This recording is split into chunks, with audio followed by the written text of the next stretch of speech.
Bonjour à tous et bienvenue dans B-News, votre émission des Vieilles Charrues. Tous les jours à midi, nous vous proposons des interviews, des paroles de festivaliers et les meilleurs moments des concerts de la veille. C'est parti.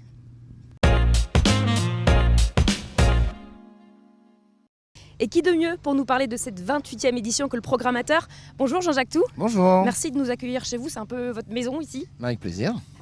À quelques heures de l'ouverture de cette nouvelle édition, comment vous vous sentez? Est-ce que vous êtes toujours un peu stressé, même avec votre expérience? Oh là, c'est plus de l'excitation que du stress. Il y a forcément une part de stress parce que tant que le dernier artiste n'est pas arrivé sur le site le dimanche, on est toujours un peu, non pas inquiet, mais un peu tendu. Mais là, oui, effectivement, là, maintenant, on est à quelques heures de l'ouverture des portes, donc des premiers concerts. Et là, on a hâte que ça démarre parce que on fait des réunions, des dossiers, on bosse beaucoup toute l'année. Et puis à un moment, il faut que ça joue, quoi. Donc, ouais, c'est surtout très excité. Comment vous avez construit cette édition? Sur la programmation, c'est un petit peu la recette charrue qu'on a l'habitude de mettre en place depuis maintenant 27 ans, puisque c'est la 28e édition. Donc une programmation large, hein, on va balayer tous les styles. Des musiques urbaines forcément parce que c'est un peu le pic en ce moment, mais aussi de la pop, du rock, des musiques trad, de la world music. L'idée c'est vraiment de proposer un panel assez large, une espèce de photographie de ce qui se fait entre guillemets au mieux, en tout cas à nos yeux et à nos oreilles, à moi et à Jeanne. Voilà, donc des têtes d'affiche internationales, des têtes d'affiche françaises. Et puis à côté de ça, pas mal de groupes calibrés pour les grosses scènes. Et puis aussi, puisque ça représente quand même la moitié à peu près de la programmation, des découvertes, des petites pépites qu'on a dénichées ici ou là cet hiver. C'est très axé rap et électro, alors c'est peut-être parce que c'est la tendance aussi du moment. Alors l'électro, ça fait très très longtemps qu'on en fait. Je pense que ça fait au moins 10 ans qu'on clôture les grandes scènes. À chaque fois par des gros shows électro. La musique urbaine ou le hip-hop au Charrues, depuis le début des années 2000, il y en a. Alors effectivement, il y en a davantage ces dernières années parce qu'en même temps, la jeunesse qui vient au festival, et majoritairement, c'est quand même plutôt des jeunes qui viennent nous visiter, même si c'est pas que ça. Écoute, il en faut pour tout le monde. Il en faut pour tout le monde. Qu'attendez-vous particulièrement, vous? Quel artiste vous avez ciblé? Après, forcément, il y a plein de coups de cœur. On a tous envie de les défendre avec Jeanne, parce que c'est un peu modestement nos bébés. Mais ce soir, par exemple, il y a jeudi Balthazar. Et puis, il y a surtout le plateau rock à Guernic, moi qui me plaît beaucoup, avec notamment Namdos, qui est une formation incroyable. Et la particularité de la soirée, c'est que la scène va être au milieu du chapiteau. Les artistes vont jouer à plein.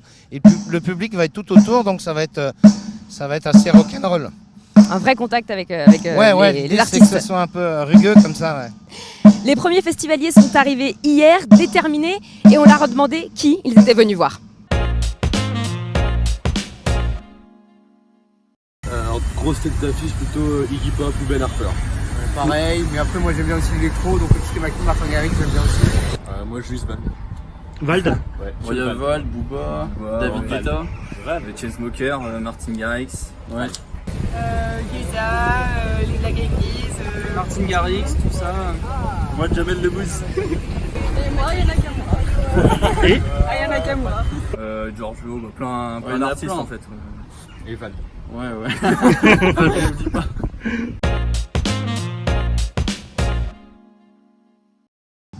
Alors, chaque année, les festivaliers découvrent des nouveautés sur le site. Quelles sont-elles cette année? Alors effectivement, il y en a plusieurs. Il y a les scènes en elles-mêmes. Il y a la scène 2 qui ressemble étrangement maintenant à la scène Glenmore. Ouais, c'est vraiment les sœurs jumelles. Et puis la scène 3 aussi, la petite scène qui est devenue un énorme truc aussi. Pourquoi avoir créé une jumelle? C'était une demande? Ouais, l'idée c'était d'avoir une cohésion. On aime beaucoup, nous, la casquette au-dessus des scènes. Et je pense qu'à terme, la troisième, elle va devenir comme ça aussi.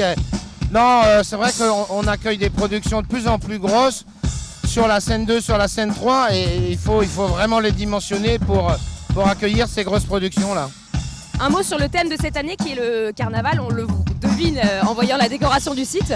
C'est important le thème chaque année? Ouais, c'est vrai que c'est important qu'on puisse le décliner en déco et puis que les festivaliers puissent aussi délirer en termes de déguisement, etc. Parce qu'on sait que chaque année, il y a pas mal de lascars qui aiment bien se déguiser Et forcément, le thème du carnaval permet de se lâcher.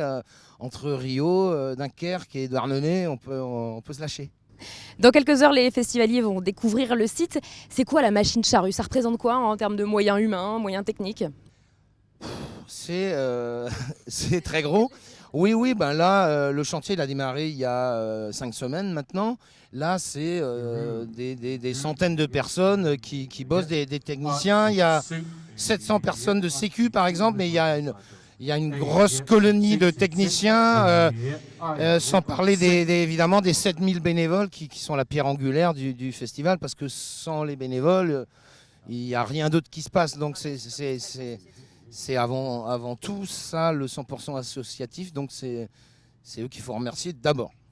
Merci Jean-Jacques Tout, on vous souhaite un bon festival. Vous arrivez à voir des concerts quand même avec l'organisation? Ouais, l'idée c'est de voir des petits bouts à droite à gauche pour voir comment ça se passe et puis pour voir le public et essayer de se conforter sur le fait si on a fait les meilleurs choix possibles ou pas d'ailleurs, parce que des fois on se plante.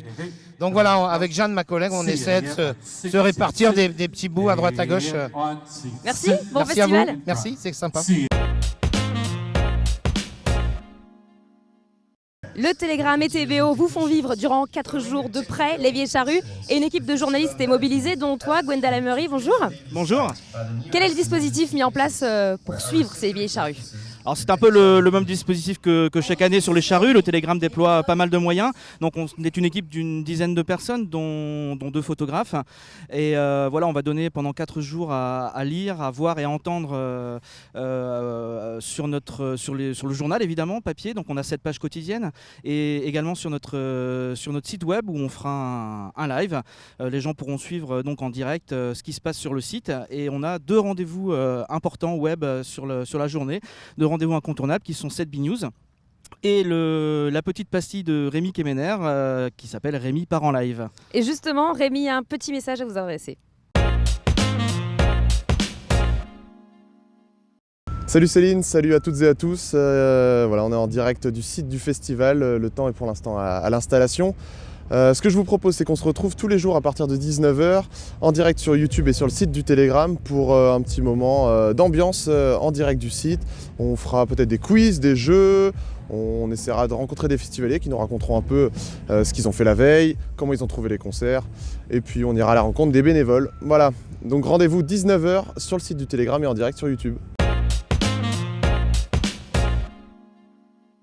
Vous le savez aussi bien que nous, la météo est un élément important du festival. Alors tous les jours, on fait le point avec Nicolas Ollier, notre photographe, mais aussi notre expert météo. Premier jour de festival, ça y est, c'est parti. Le soleil par contre, lui aussi, il est parti. Là, ce matin, c'est de la pluie. Par contre, cet après-midi, pour l'ouverture du festival, normalement, le soleil devrait recommencer à apparaître. Et ça, c'est quand même pas mal. Les températures, dans l'après-midi, ça va être beaucoup moins fort que les jours précédents. On devrait avoir environ 21 degrés. Et ce soir, par contre, cette nuit, ça devrait cailler un petit peu vers les 13 degrés. Donc à voir, mais en tout cas, la pluie qui était au rendez-vous ce matin va partir. Et ça va le faire pour le premier jour des Vieilles Charrues. Merci d'avoir suivi ce premier numéro de B-News. Je vous donne rendez-vous demain à midi.